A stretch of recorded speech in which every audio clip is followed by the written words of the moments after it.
Bonjour, je suis ravie de vous retrouver dans Talk RH by Disneyland de Paris. Dans cette émission, nous parlerons de l'intergénérationnel et la quête du sens au travail. Avec nos invités, des véritables experts dans le domaine, nous explorerons les attentes des différentes générations et nous verrons comment elles retrouvent du sens à leur travail.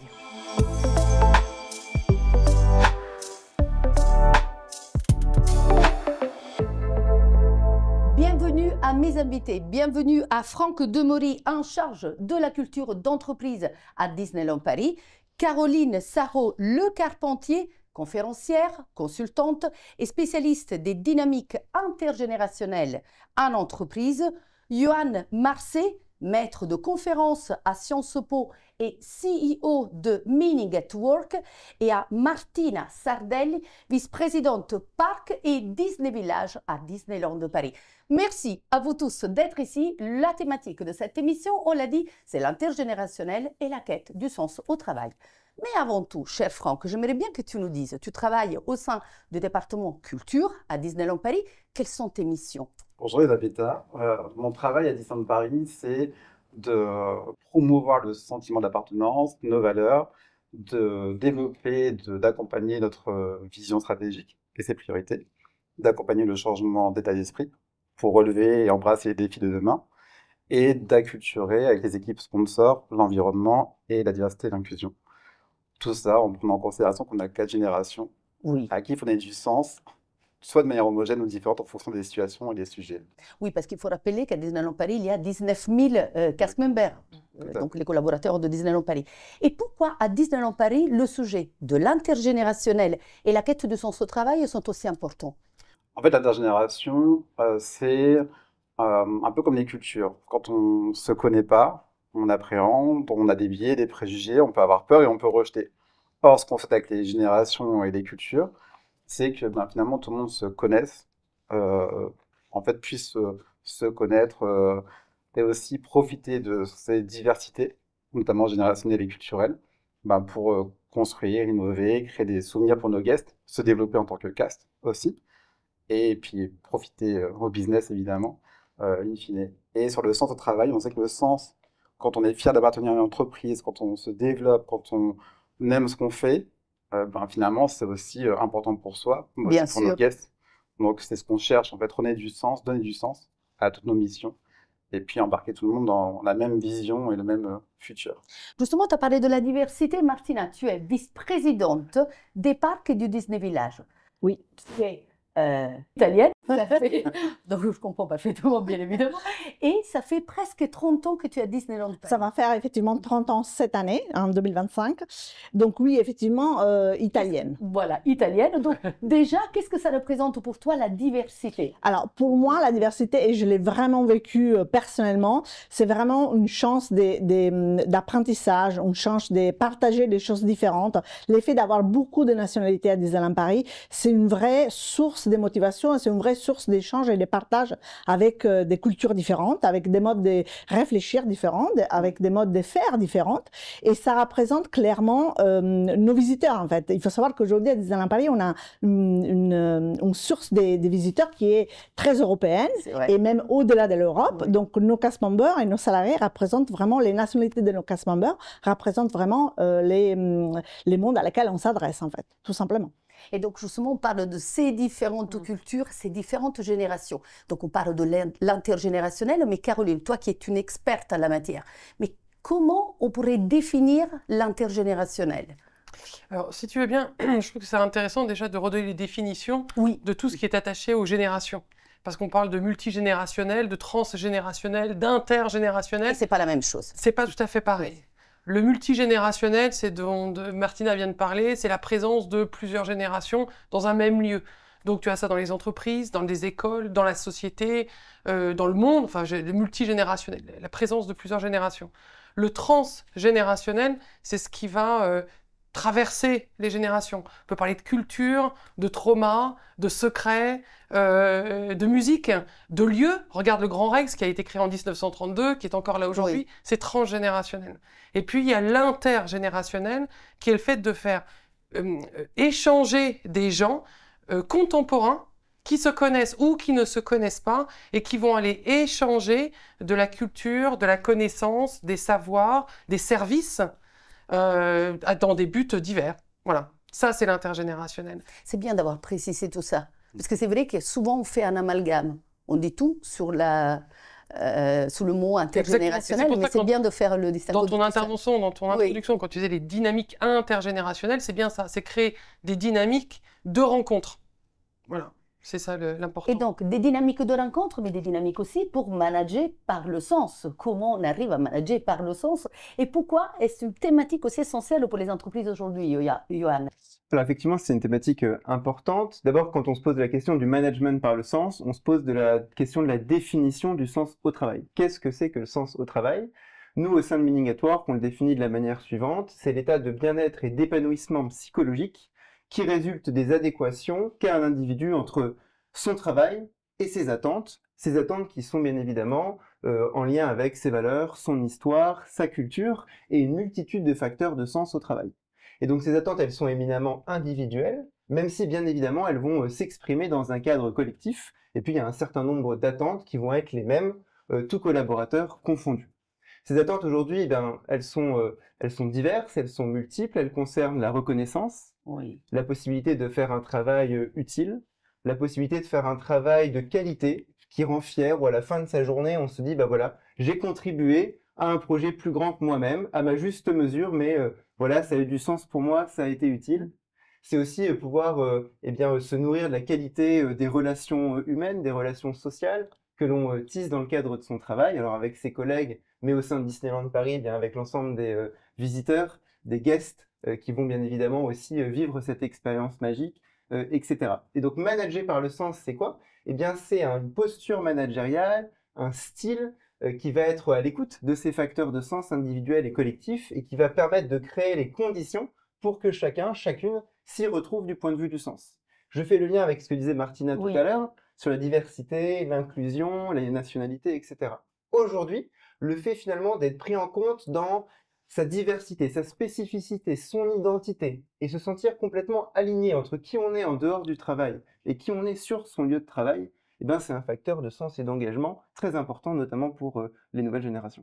Et tu trouves que c'est facile de manager par le sens dans la société d'aujourd'hui?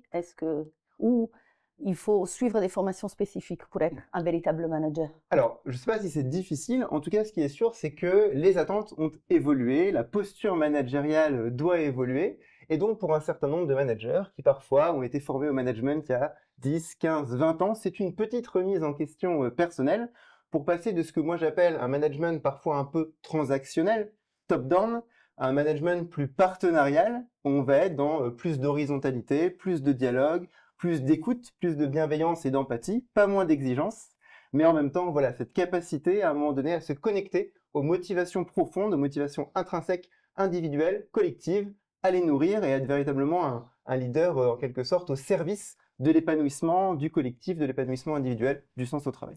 Martina, tu es une leader, donc tu es à la tête des parcs et du Disney Village en tant que leader. Es-tu d'accord sur ce management par le sens, sur cette définition et du coup les actions aussi?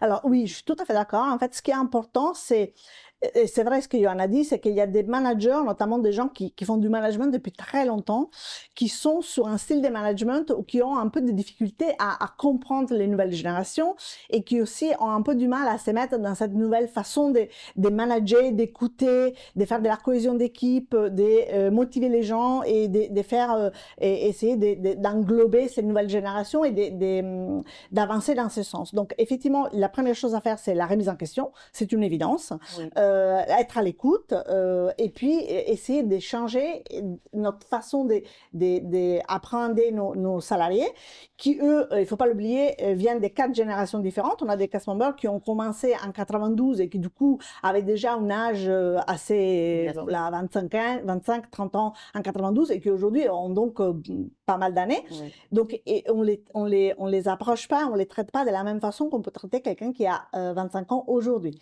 Ce sont des besoins différents, ce sont des générations différentes et il faut s'adapter chaque fois à la génération qu'on a en face. Et donc, Caroline, ça me fait penser aussi, faut-il créer une approche intergénérationnelle dans les entreprises d'aujourd'hui ou c'est quelque chose qui vient de soi de façon spontanée? En fait, non, ça vient pas de soi, en fait. Ça vient pas de soi parce que j'aime bien cette phrase du sociologue Philippe Pierre qui dit que chaque nouvelle génération se pose dans l'entreprise en s'opposant. Donc ce principe d'aller contre pour exister. C'est pas propre à la génération actuelle, ça est propre à toutes les générations depuis que le monde est monde. Ce que je voudrais rapporter par rapport à ce que Johan et Martina disaient tout à l'heure, c'est que ce que je vois beaucoup, c'est que dans les entreprises, on a tendance à former les managers. Oui. Qui ont déjà beaucoup à supporter sur leurs épaules. Hein. Sacrée responsabilité. Et je pense que ce serait important déjà d'aller aussi plus haut, former, d'aider les managers qui sont encore plus hauts au codir de cette sensibilité à cette combinaison générationnelle nécessaire, mais ne pas oublier ces jeunes générations qui arrivent et aussi les sensibiliser au fait qu'ils arrivent dans une entreprise qui existait avant qu'ils n'arrivent et qui existera après leur passage. Ils grandissent en ce moment, je parle de ces jeunes qui ont 23 ans, ils grandissent en ce moment en ouvrant les journaux, en écoutant la télé quand ils l'écoutent encore, en écoutant les réseaux sociaux, et le monde déborde d'anecdotes malheureuses. Oui, c'est vrai. Il n'y a plus d'eau, il y a plus d'eau d'un côté, il y a la montée des eaux de l'autre, il y a des guerres qui arrivent, il y a des attentats qui sont près de chez eux. Ils ont été privés pendant 1 an et demi de liberté, comme on l'a été, mais ce qu'eux se disent, c'est « je veux plus être enfermé, je veux plus ça ». Alors, on reviendra aussi sur les motivations et sur les attentes.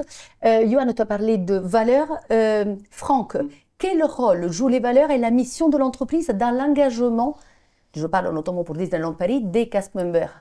En fait, ça rejoint tout ce qu'on vient de se dire, c'est que finalement, Oui. quand tu connais tes valeurs, qu'elles sont alignées entre tes valeurs personnelles et celles de l'entreprise, tu as plus de chances de t'engager, de rester aussi sur la fidélité, d'abaisser le turnover. Bien sûr. C'est un temps considérable de formation qu'on propose aux cast members, d'engagement.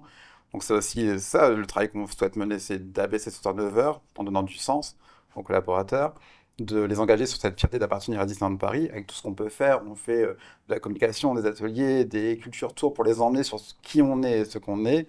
Il y a énormément de choses qu'on propose aujourd'hui pour l'équipe culture, mais à travers Disneyland Paris. C'est un travail collectif. Et c'est hyper important. Et donc tout le travail qu'on mène depuis 2 ans maintenant, entre le sens au travail et l'intergénération, nous aide en tout cas à faire vivre à la fois nos missions, nos valeurs, cette vision. Et c'est la même chose sur l'environnement et la diversité et l'inclusion en fait. Dans DLP25, qui est notre vision aujourd'hui, Oui. on a 2 états d'esprit collaboratifs et inclusifs. Et ce qu'on souhaite, c'est créer des ponts entre les générations pour faire en sorte qu'ils se comprennent, se parlent et agissent ensemble. Et qui cohabitent ensemble. Et qui cohabitent surtout. Ben ensemble oui. et qui, en fait, on passe peut-être 10 heures par jour ensemble. Oui. C'est qu'on arrive à créer le meilleur pour eux en tant qu'employés, mais aussi pour nos visiteurs et le business. Donc, c'est de réussir à embarquer tout le monde, nos leaders, les cast members. Il n'est pas forcément évident. Non. Martina, depuis 92, date à laquelle Disneyland Paris a ouvert ses portes, quelles sont les actions concrètes que l'entreprise a mis en place pour donner du sens aux collaborateurs, donc aux cast members, et pour favoriser davantage la diversité et l'inclusion? Alors, on a une stratégie depuis 92. L'entreprise a évolué énormément. On a parlé des générations. On a parlé du fait qu'on a 4 générations aujourd'hui des cast members à Disneyland Paris. On pourrait dire la même chose pour nos visiteurs. Hein. Aujourd'hui, on touche un public qui est aussi Oui. sur 4, 5, voire plus de générations, parce qu'on a aussi des grands-parents, des arrière-grands-parents, etc. L'entreprise a une politique d'inclusion qui est évolutif, qui continue depuis 30 ans déjà. On promouvoit non seulement l'intergenre, mais aussi les nationalités, Oui. les compétences professionnelles, tout ce qui est la différence, tout ce qui est aller chercher des choses différentes dans nos cast members, dans nos cultures, dans les messages qu'on peut passer à nos visiteurs.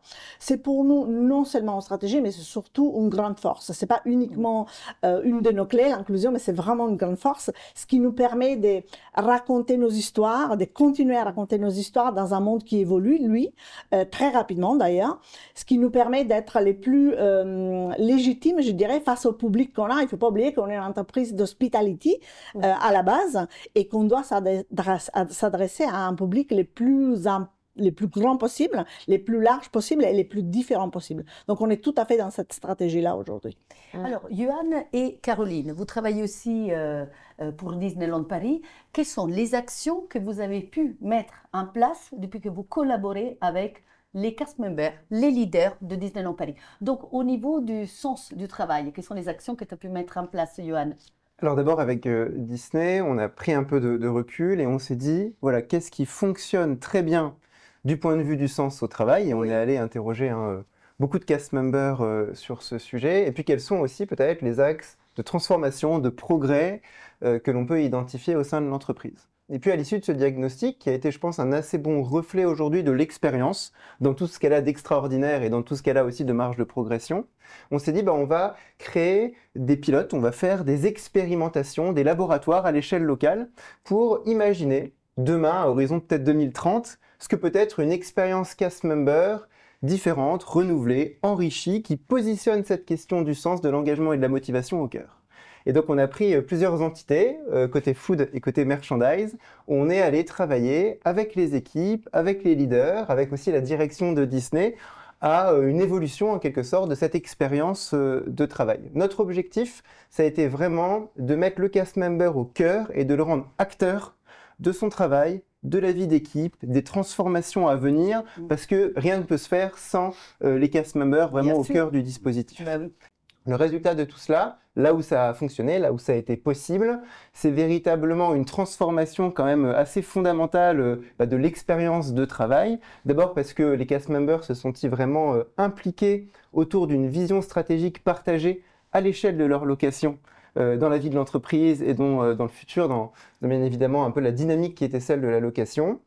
Ils se sont sentis vraiment acteurs de leur travail avec au gré des propositions, des recommandations, des ajustements qui ont été faits, eh bien, le fait vraiment de se sentir propriétaire, enfin en tout cas de s'approprier cette vision stratégique et puis aussi l'organisation du travail. Et puis les leaders, parfois, avec une vision plus horizontale, dans l'écoute, dans le lien, eh bien, on fait évoluer leur posture et pour certains, ça a été une vraie révélation aussi d'un autre mode managérial. Et aussi pour ajouter, ça nous a fait aussi ressortir certains points des, je dirais, un peu stress ou ça pourrait être un peu des choses à améliorer. Donc ça nous a permis aussi de retravailler sur certaines organisations, de revoir un peu la façon dont on travaille au quotidien et on échange avec nos cast members. Et ça nous permet aussi du coup de faire avancer un petit peu, de les écouter et de faire avancer un petit peu la façon dont on travaille et la façon dont on manage. Et du coup, c'était très très bénéfique. En tout cas, les retours sont très très positif et l'engagement des cast members et des leaders dans ces pilotes est vraiment quelque chose d'assez impressionnant. On est à la fin de cette émission. Martina, j'aimerais bien que tu nous dises quelles sont les actions qui sont prévues autour de ces deux thématiques pour cette nouvelle année. Alors, les next steps, donc pour le sens au travail, on est en train de consolider tous les résultats des 4 pilotes qu'on a eu entre septembre et décembre de cette année. Donc là, il s'agit clairement de faire un petit peu le point, ce qu'on retient pas, comment on les met en place, comment on les met en place ailleurs, comment on échange les best practices, comment on arrive à élargir un petit peu ce qui a été trouvé, ce qui a été construit pendant ces 4 pilotes dans les autres locations et plus globalement à l'échelle des différentes divisions. Et donc ça, c'est la première chose pour le sens au travail. Sur la partie inter-G, je sais que l'équipe culture est en train de mener une petite rencontre entre les générations, donc entre la toute première génération de cast members de Disneyland Paris qui sont arrivés en 92, qui vont revêtir à nouveau leur costume de leur première location et qui vont passer une journée entière dans leurs anciennes locations avec les nouveaux cast members de Disneyland Paris d'aujourd'hui. Donc ça va être un moment très intéressant, très sympathique. Unique. Et pour rejoindre ce que Caroline disait tout à l'heure, retrouver un petit peu cette historique, cette connaissance, cette valeur du début, et ces partages de valeurs et de la connaissance du début à travers ces cast members qui étaient là au moment de l'ouverture. Et puis je sais que notre présidente Natacha Rafalski va nous proposer aussi quelque chose sous forme de podcast à venir, mais j'en dis pas trop, je laisse un peu le suspense. Merci beaucoup à vous tous et toutes. Donc un grand merci à Franck Demory, à Caroline Sarrault Le Carpentier, à Johan Marcet et à Martina Sardelli. Merci pour votre suivi. En attendant des nouvelles émissions RH, je vous invite à suivre l'actualité de Disneyland Paris dans nos réseaux sociaux. Merci.